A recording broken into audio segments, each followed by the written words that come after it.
Pisces, hi! Welcome to Mystic Queen PH.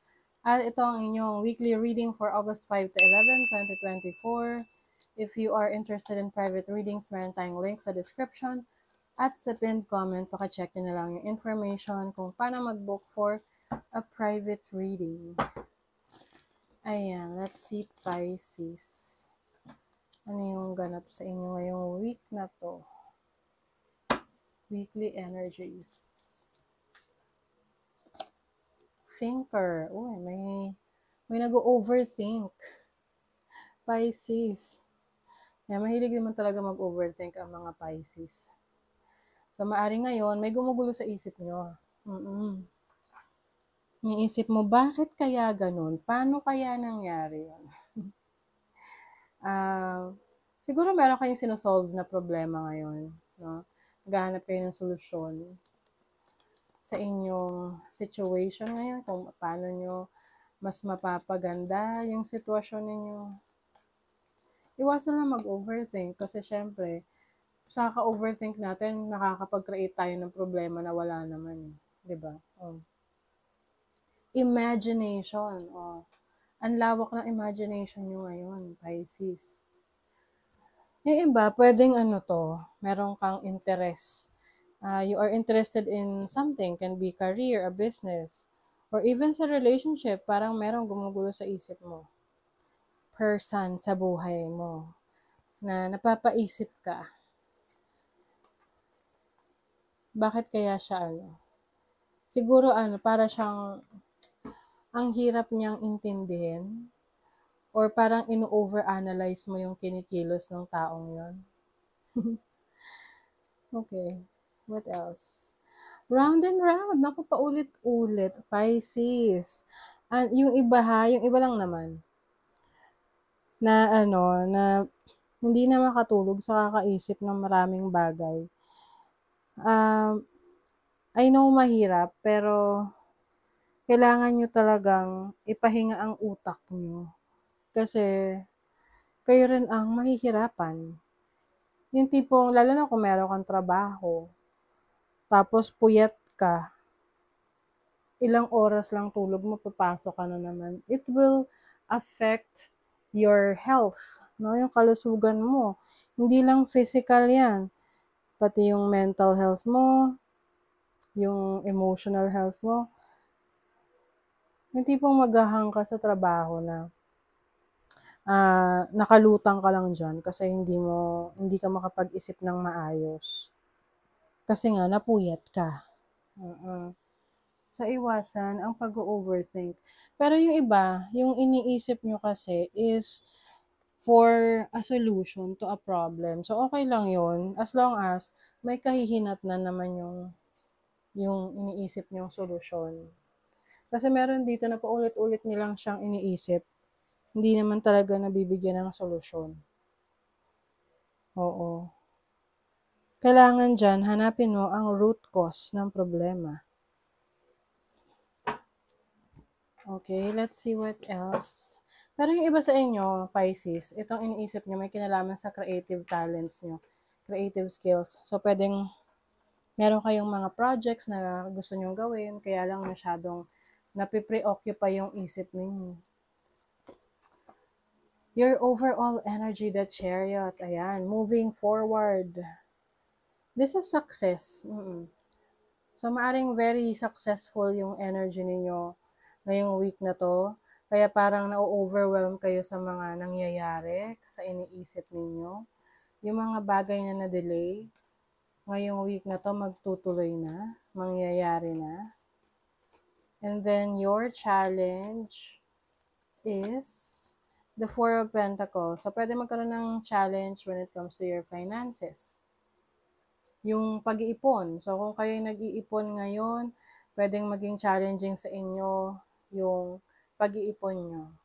Kasi minsan, diba, meron tayong pinag-iipunan tapos magagastos natin. Pwedeng ganun. Kaya, mas maganda na umiwas na lang muna sa gastos. Yung mga unnecessary. Pero pag kailangan gumastos, why not, diba? And, pwede ring meron din dito challenge sa family pagdating sa pera. Puwedeng, um, yung family mo, family member, may mga mangangailangan, 'no? Yung tipong hindi naman ikaw yung direktang may kailangan, pero maapektuhan ka dahil kamag-anak mo, mahal mo sa buhay yung mangangailangan. So, puwedeng maitutulungan ka. Your opportunity is, wow, ang ganda.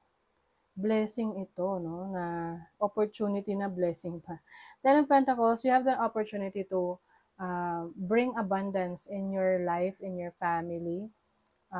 Meron din ditong mana, no, kung ikaw ay, syempre hindi naman mag-resonate sa lahat.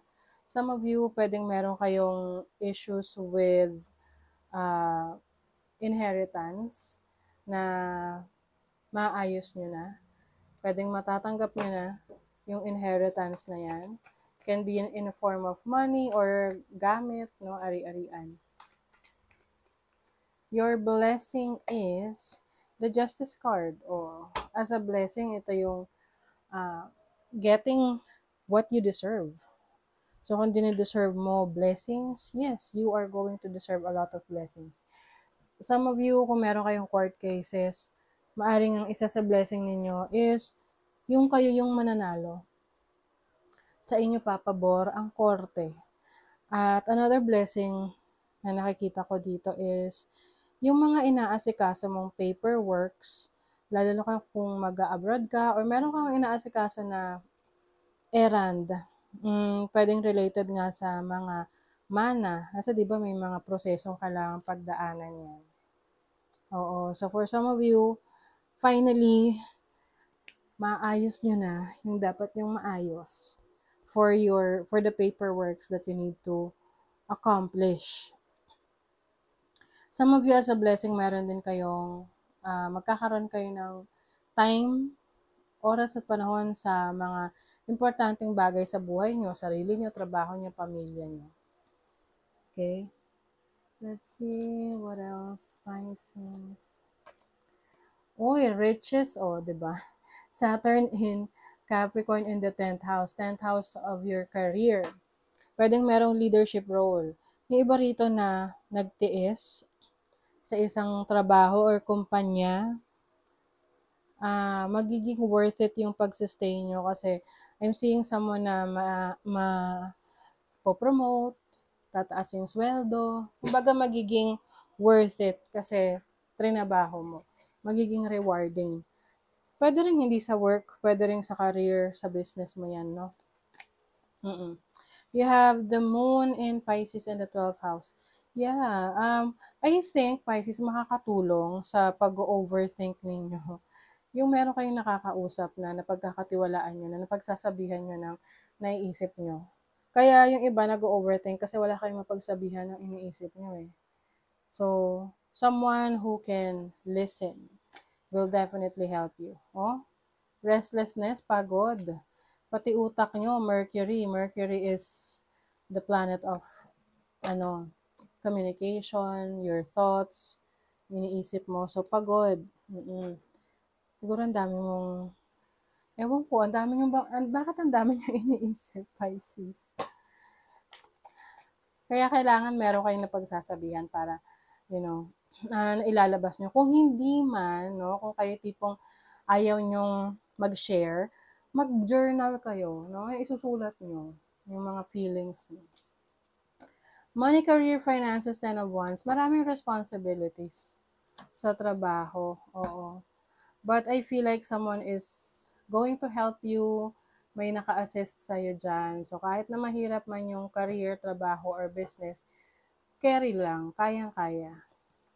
Sa love life, may new beginnings. Oh. Pisces, pwedeng hindi naman para sa lahat, but some of you merong pregnancy rito, new member of the family, may baby na parating.